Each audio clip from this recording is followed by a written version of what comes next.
कौन है?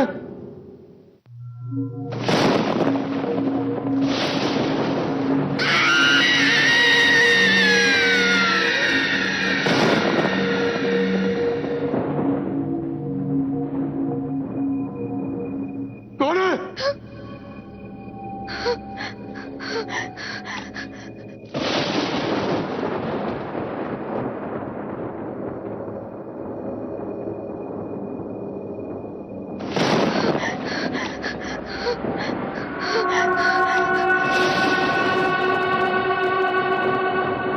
कौन है अंदर?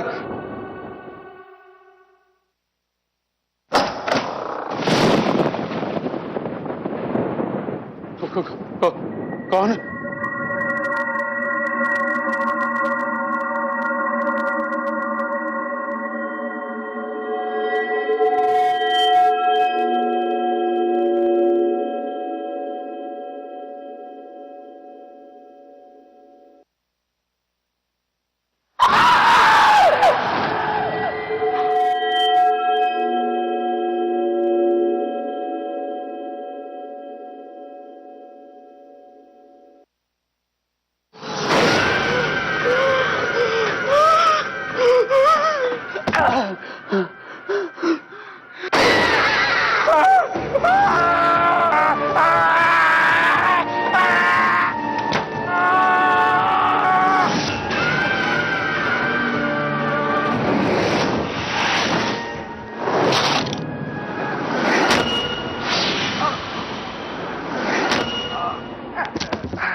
गुजरात के समुद्र तट से जुड़ा सिलवासा एक छोटी मगर बेहद खूबसूरत जगह। इस जगह के दक्षिण छोर पर बना गुलमोहर विला कई बार खरीदा और बेचा गया, और कोई भी खरीदार ज्यादा दिन तक उस विला में रह नहीं पाए। एक अजीब सी वीरानगी और खामोशी है इस विला में। कई लोगों का मानना है कि रात के समय अजीब अजीब सी आवाजें आती हैं इस विला से। कई सालों से बंद पड़ा ये विला अब खुला है अपने रेनोवेशन के लिए। इस विला के नए मालिक ने इसको रिजॉर्ट में बदलने के लिए नियोमी नाम की एक बेहतरीन इंटीरियर डिजाइनर को इसकी जिम्मेदारी सौंपी। नियोमी ने इस पुराने वीरान विला को नया तो बना दिया, पर उसको नहीं पता था कि उसने कई डरावने और रहस्यमयी राज को जिंदा कर दिया जो बरसों से इस विला में दफन थे। कांग्रेचुलेशंस मैम, सारा काम अच्छे से हो गया है। जी, और अब कोई नहीं कह सकता कि 30 साल से बंद पड़ा ये घर एक खंडर था। यहाँ की हर चीज मानो दम तोड़ रही थी, बट नाउ इट्स परफेक्ट। ये तो आपके हुनर और कला का कमाल है। इस जगह में आपने जान डाल दी है। ओ कम ऑन राकेश, मैं एक इंटीरियर डेकोरेटर हूँ, कोई जादूगरनी नहीं। वैसे राकेश, वो बेसमेंट का क्या हुआ? यस मैडम, हमने उस बेसमेंट को खोलकर देखा था। उसमें बहुत सारी पुरानी चीजें पड़ी हुई हैं। ऐसे लग रहा है जैसे बरसों से उसको खोला ही नहीं गया था। अरे हाँ मैडम, एक बात तो मैं आपको बताना ही भूल गया। उस बेसमेंट में से हमें एक पेंटिंग मिली है। राजू, हाँ साहब। जरूर पेंटिंग ले आओ, मैडम को दिखाओ भाई। हाँ, अभी दिखाता हूँ।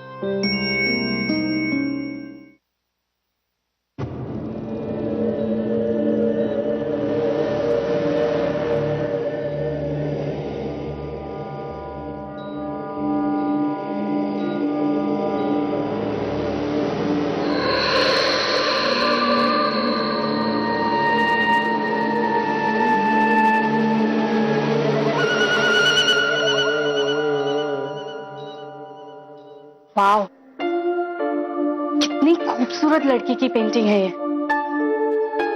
ऐसे लग रहा है जैसे किसी पेंटर ने किसी लड़की को इसमें जिंदा कर दिया हो। हाँ मैडम। वैसे मैडम, इस पेंटिंग को कहाँ लगाएं?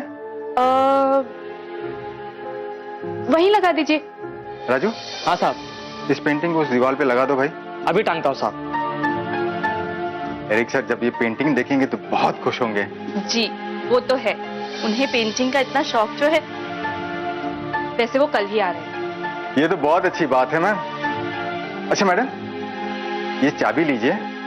क्रिसमस के बाद हम आएंगे तो और सारा सब काम कर देंगे। Merry Christmas and happy new year to you ma'am. Same to you. Thank you.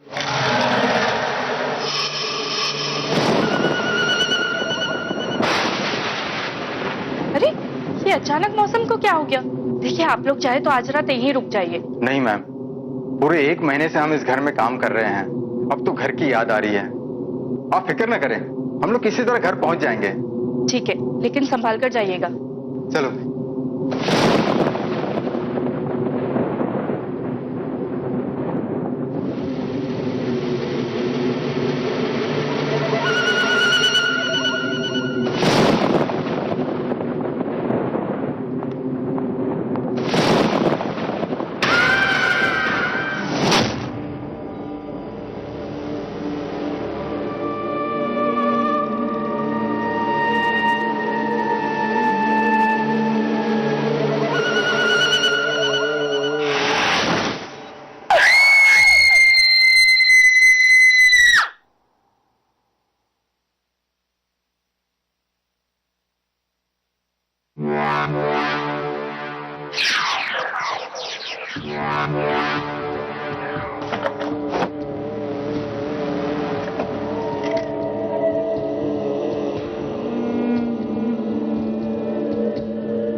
कौन?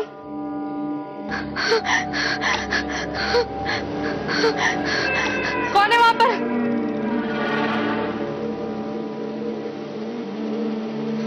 कौन है? कौन है वहां पर?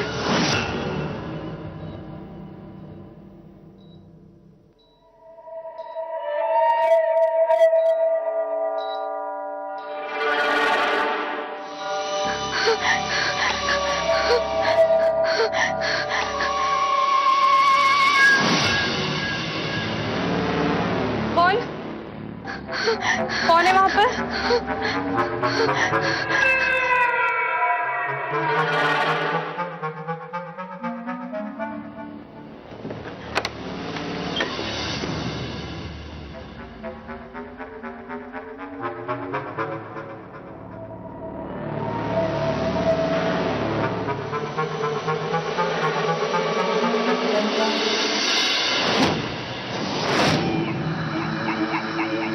ये पेंटिंग यहाँ कैसे? ये तो हॉल में थी।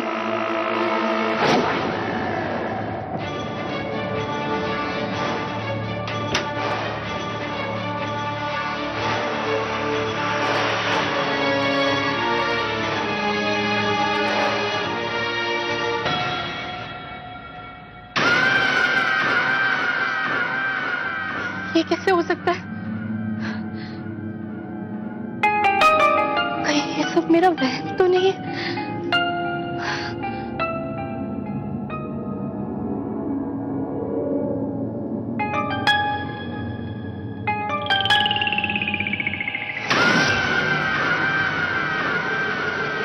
मैं कई सालों से साइकियाट्रिस्ट के तौर पर प्रैक्टिस कर रहा हूं।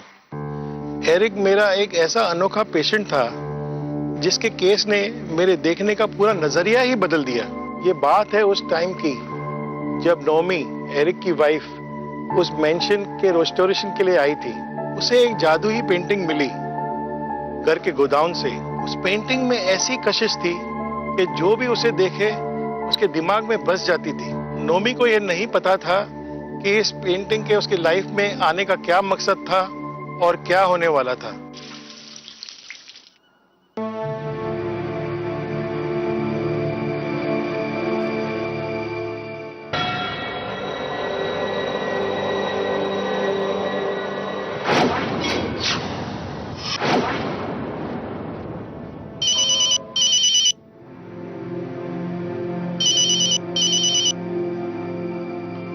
एरिक, कहाँ पहुंचे तुम? I'm on my way. बस 1 घंटे में पहुंच जाऊंगा स्वीटहार्ट। अच्छा, मैंने तुम्हारी फेवरेट शैंपियन भी ले लिया। एंड अगर तुम्हें अपने क्रिसमस डेकोरेशन के लिए कुछ चाहिए तो बता दो, मैं यहीं से लेता आऊंगा। नहीं बाबा, मुझे कुछ नहीं चाहिए। तुम जल्दी से यहाँ जाओ। मुझे यहाँ अकेले कुछ अजीब सा लग रहा है। क्यों, क्या हुआ? ऐसी कोई खास बात नहीं है, बस तुम आ जाओ, फिर बात करते हैं। ओके? ओके।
मुझे ऐसा क्यों लग रहा है कि यहाँ मैं पहले भी आ चुका हूँ?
डरा के रख दिया तुमने मुझे।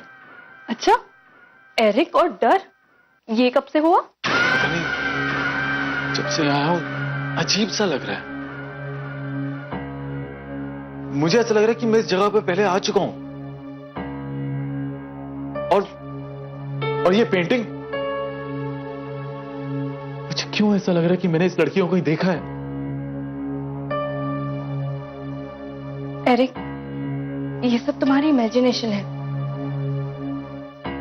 ऐसा लग रहा है तुम बहुत थक गए हो। नहीं, ऐसा कुछ भी नहीं है, मैं बिल्कुल ठीक हूं।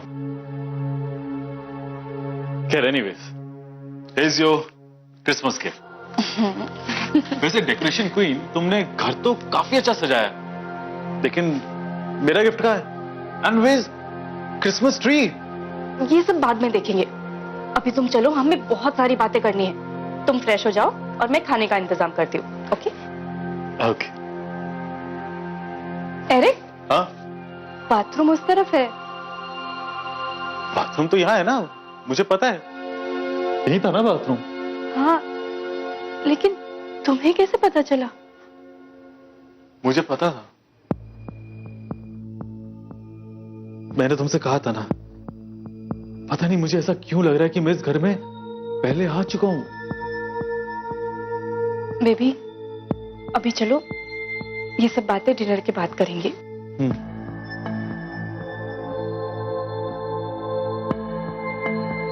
एरिक को कैसे पता चला कि बाथरूम इस तरफ था? ये तो सिर्फ मैं जानती हूँ कि मैंने उसको हटवाकर दूसरी तरफ लगाया है।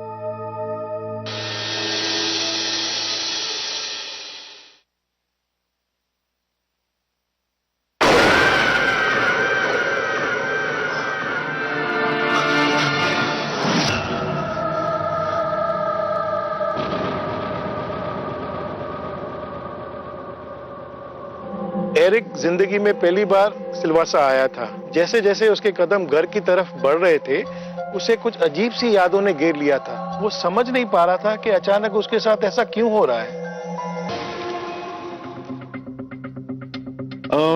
पूरी तैयारी हो गई क्रिसमस की, लेकिन क्रिसमस ट्री कहाँ है? तुम्हारे मार्क्स कट गए, सॉरी।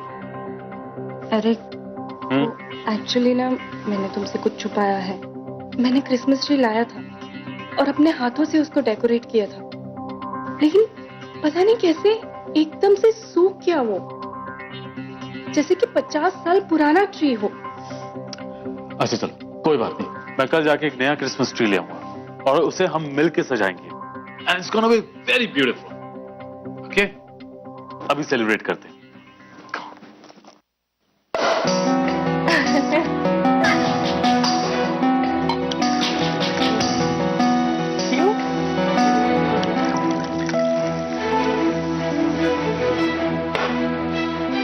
Cheers.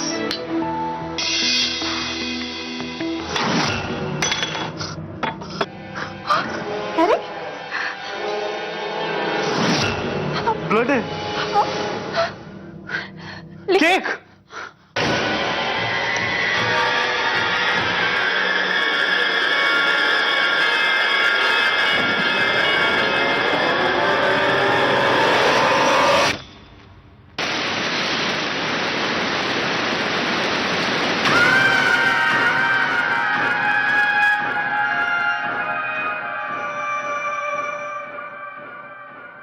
एरिक, सच बताओ, कहीं तुमने तो कोई मजाक नहीं किया? वो शैंपेन।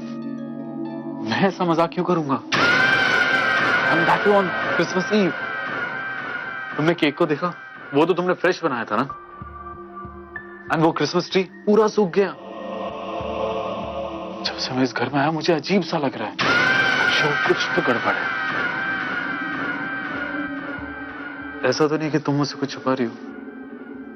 एरिक, सच बताऊं तो मुझे पहले कभी ऐसा कुछ नहीं लगा, लेकिन कल रात से कुछ अजीब सा हो रहा है इस घर में। वो जो पेंटिंग है ना हॉल में, वो उस दिन रात को मुझे बेसमेंट में मिली थी, और जब मैं वापस हॉल में आ रही थी तो वो पेंटिंग वहीं पर लगी हुई थी। पहले मुझे लगा कि मेरा ही वहम है, लेकिन अब लगता है कि जरूर उसमें भी कोई बात है।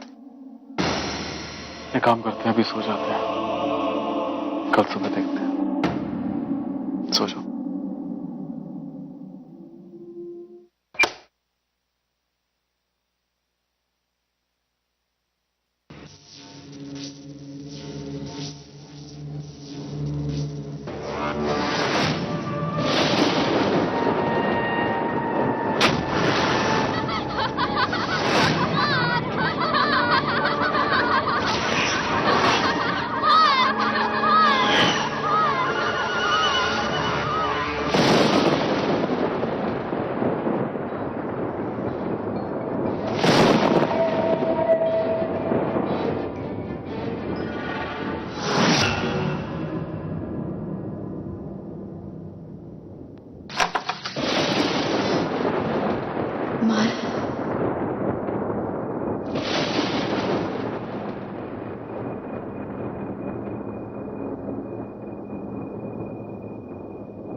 मुझे पता था तुम वापस आओगे।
क्या कर रहे हो?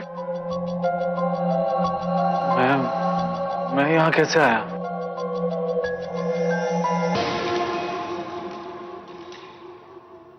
अगली रात फिर एरिक के दिलो दिमाग में हलचल होने लगी। उस आत्मा ने फिर से उसे अपने जाल में फंसा लिया था। वो नॉमी को छोड़कर अकेला निकल पड़ा था, लेकिन इस बार जो होने वाला था उसकी कल्पना न एरिक ने की थी न नॉमी ने।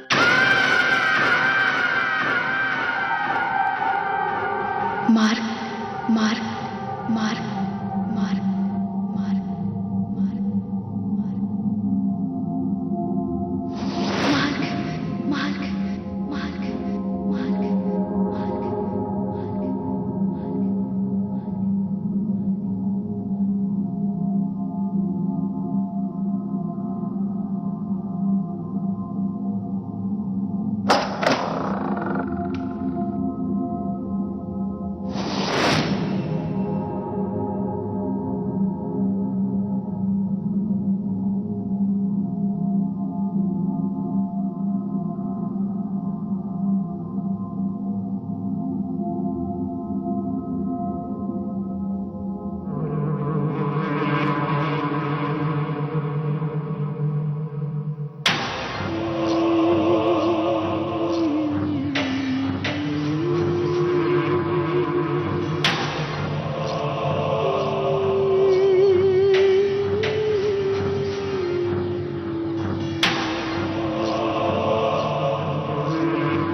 एरिक,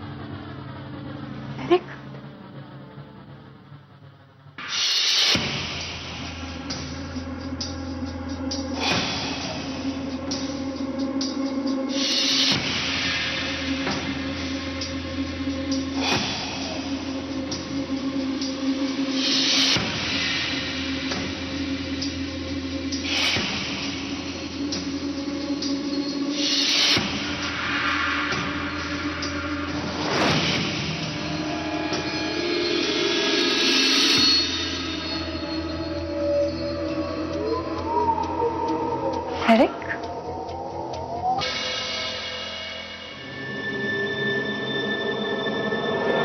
खूबसूरत है ना?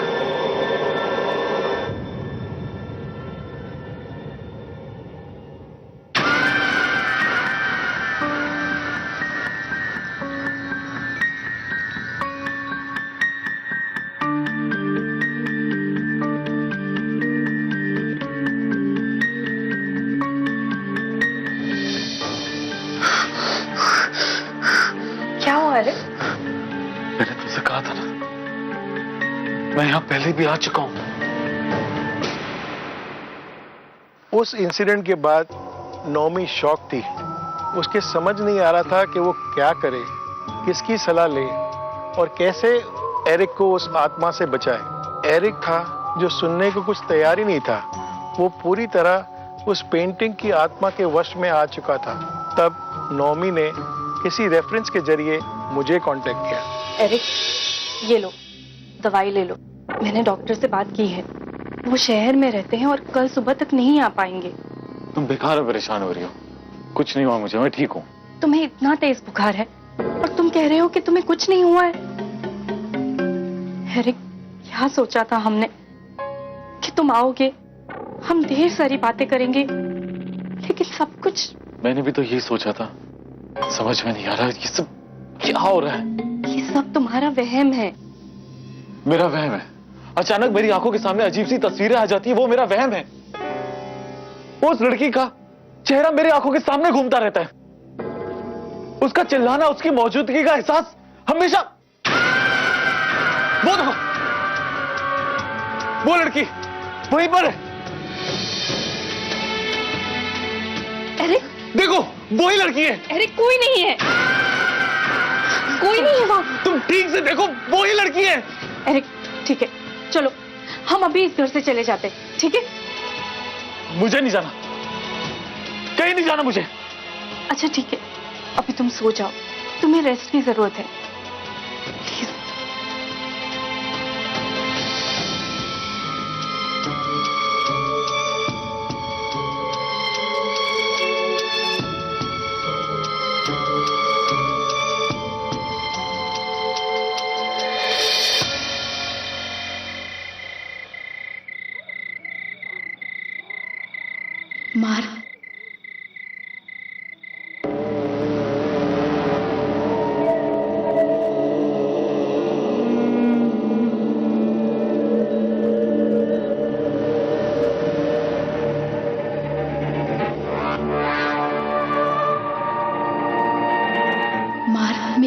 आ जाओ।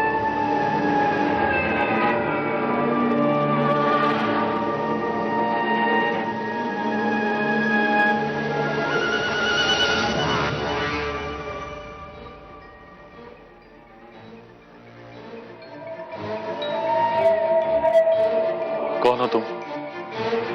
क्या चाहती हो?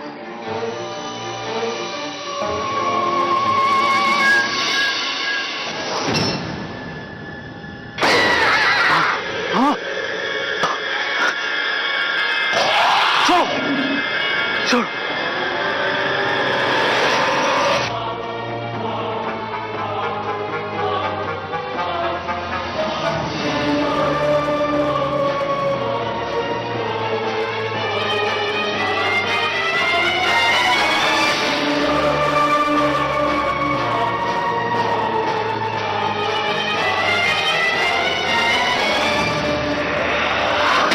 एरिक, क्या कर रहे हो?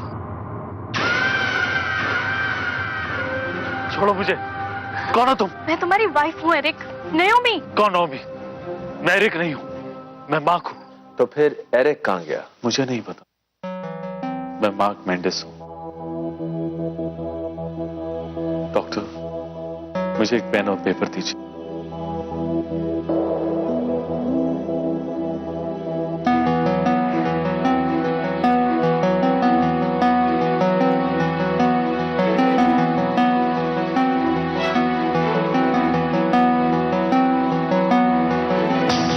ये मेरे सिग्नेचर। अब आप उस पेंटिंग पे किए हुए सिग्नेचर को देखिए।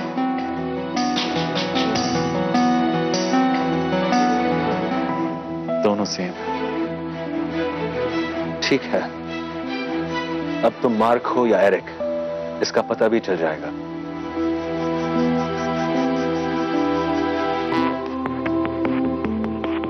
इस क्रिस्टल बॉल को गौर से देखो, जब तक तुम्हारी आंखें भारी ना हो जाएं।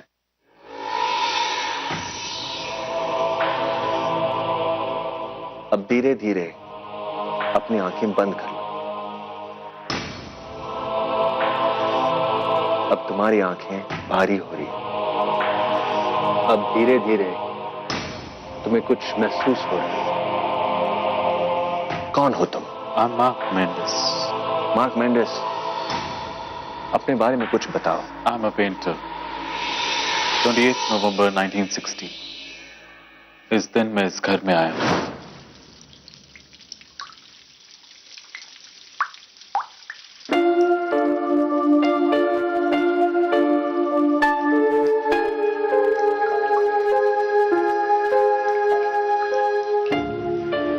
रीमा इस घर की मालकिन थी।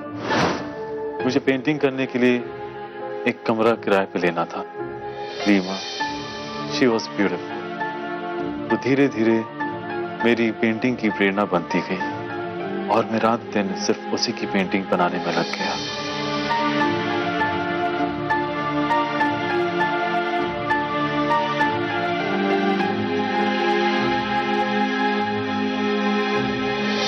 धीरे धीरे हमें एक दूसरे से प्यार हो गया। ऐसा प्यार जहां ना जिंदगी का डर ना मौत का। लेकिन लीमा को पाना इतना आसान नहीं था। लीमा का एक सौतेला भाई था, वॉल्टर, जो अपनी पत्नी कैटी के साथ इसी घर में रहता था। वो लीमा को खुलकर जीने नहीं देता था। इस घर के अधिकार को लेकर रोज लड़ाई होने लगी। ये घर मेरा है, मैं क्यों साइन करूं इस पेपर पर? तो क्या वॉल्टर तुम्हारा भाई नहीं है? मैं तुम्हारी भाभी नहीं हूँ? लीगली घर बेटे का होता है। वॉल्टर मेरा स्टेप ब्रदर है और ये घर मेरे नाना ने मेरी मम्मा को दिया था। इस घर से आपका और वॉल्टर का कोई लेना देना नहीं है। आप लोग अभी और इसी वक्त इस घर से बाहर निकल जाओ। अब मैं आप लोगों की और मार नहीं खा सकती हूँ। लीमा माय स्टेप सिस्टर, इतनी आसानी से तो हम घर से जाने वाले नहीं हैं। और आगे जाके तुम देखती जाओगी मैं तुम्हारा क्या हासिल करता हूँ। Let's go.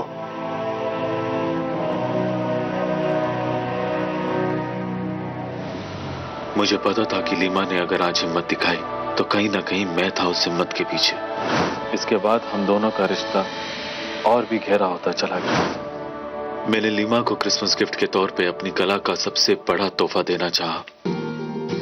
लीमा की एक ऐसी पेंटिंग जिसे दुनिया कभी ना भूल पाए।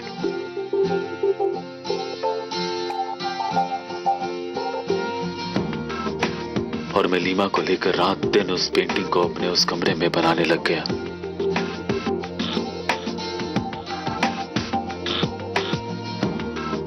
वो अनमोल पेंटिंग मेरी रात दिन की मेहनत के बाद आखिरकार बनकर तैयार हो गई।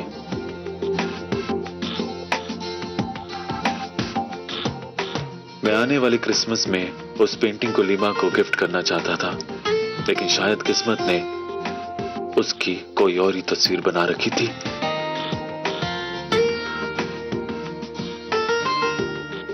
मुझे अच्छे से याद है, उस क्रिसमस ईव पर मैं उस पेंटिंग को पहली बार लीमा को दिखाना चाहता था। लीमा ने उस कमरे में ही क्रिसमस ट्री को बड़े प्यार से सजाया था। हमारे प्यार की सबसे बड़ी रात थी वो। लीमा बहुत खुश थी, इतनी कि जब उसने वो पेंटिंग देखी तो खुशी के मारे रो पड़ी।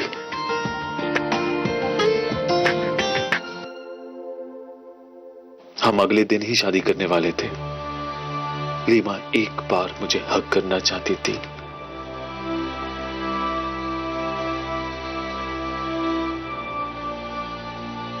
पर मैं उसको उसी हालत में छोड़कर चला गया, इतनी दूर कि जाकर भी उसके पास ना पहुंच सका।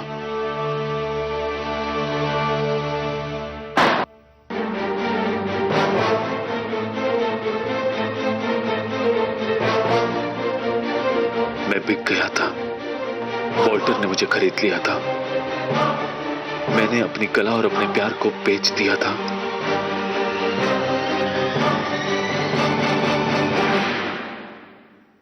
मैंने लीमा को धोखा दिया था।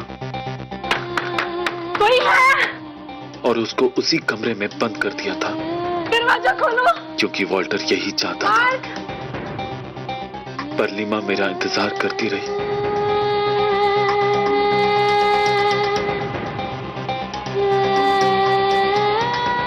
महीनों भूखी प्यासी वो उसी पेंटिंग को देखती और मेरा इंतजार करती। दिन बीत गए और उसकी हालत और भी ज्यादा खराब होती गई।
मुझे अपनी गलती का एहसास हुआ और मैं वापस लौटा।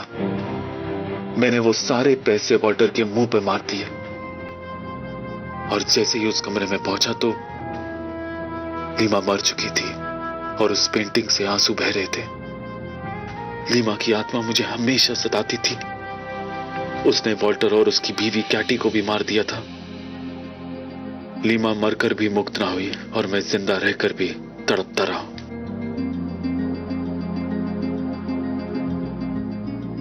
मरने से पहले मैंने जीसस के सामने कन्फेशन किया था।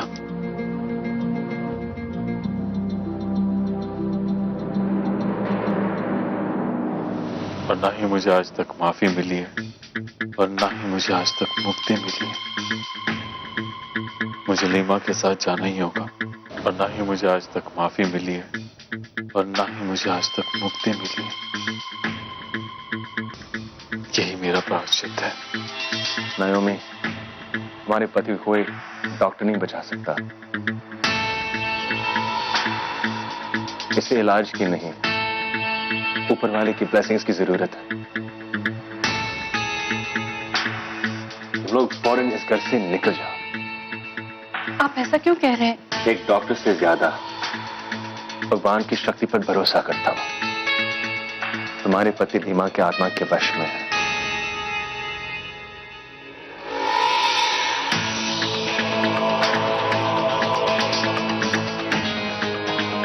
ये क्रॉस तुम्हारे पति को मार्ग बनने से बचा सकती है,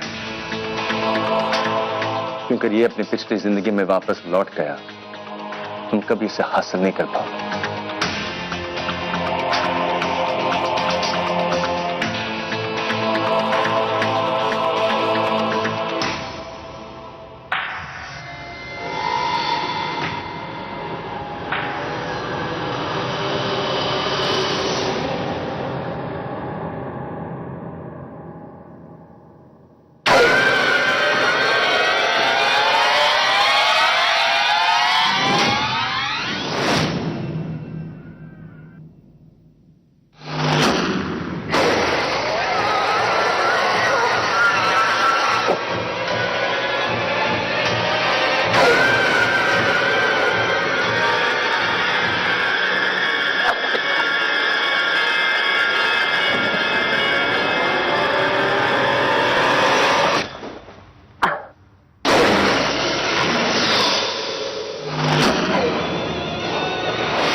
तुम नहीं जा सकते, मैं तुम्हें नहीं जाने दूंगी।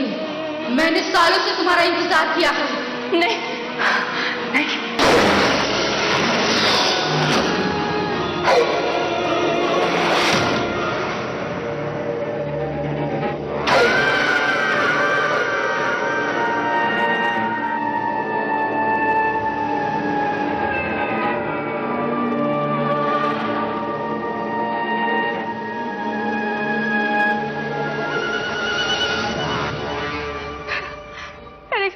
एरिक मत जाओ। देखो एरिक, वो तुम्हारा पास्ट है। एरिक, एरिक, मैं तुम्हारा प्रेजेंट हूँ, तुम्हारी wife. Eric, Eric.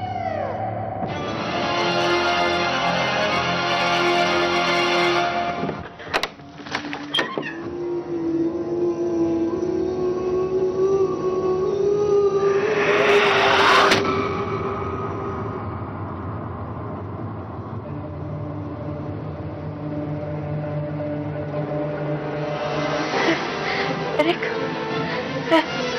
Eric, Eric.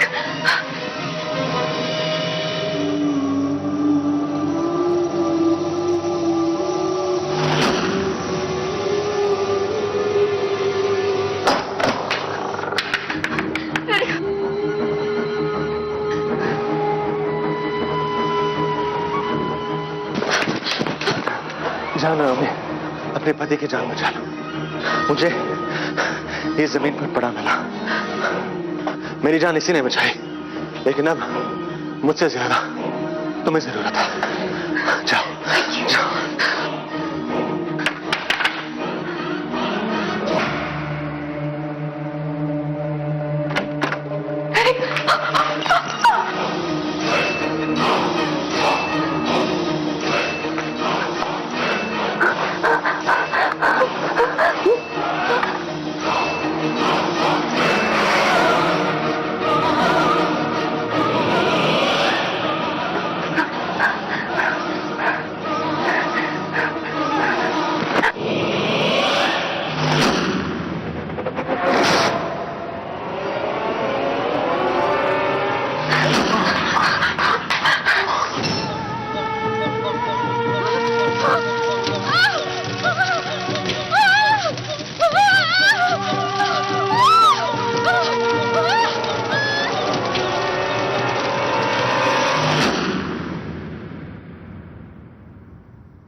Lima painting में कैद होकर हमेशा के लिए मुक्त हो गई थी।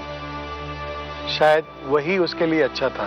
जाने से पहले दोनों मुझसे मिलने आए थे। वो अपने साथ एक ऐसा एक्सपीरियंस लेके जा रहे थे जिस पे शायद ही कोई विश्वास करे। इस घटना के बाद ना वो पेंटिंग ना लीमा उनकी जिंदगी में वापस आई। नोमी और एरिक आज भी बहुत खुश है, उनको एक बच्चा भी है। जमीन, जायदाद, पैसा, इसकी लालच और लालसा अपने साथ हमेशा अनहोनी लेकर आती है। सत्ता और शक्ति की चाह में इंसान किस हद तक गिर सकता है, यह अभी आपने इस एपिसोड में देखा। यदि कोई आत्मा भटक रही है अपनी इच्छा पूर्ति करने के लिए या बदला लेने के लिए, इसका मतलब यह नहीं है कि उसे कष्ट नहीं है। किसी आत्मा का भटकना अपने आप में काफी कष्टदायक होता है। उसे शक्ति अर्जित करने के लिए दूसरी आत्माओं की मदद लेना पड़ती है और यह एक बहुत कष्टदायक यात्रा होती है। इच्छाएं रखना गलत नहीं है, परंतु अपनी इच्छाओं का दास न बने कभी। कोशिश करें किसी के कष्ट का कारण न बने, दूसरों की सेवा करें, सुरक्षित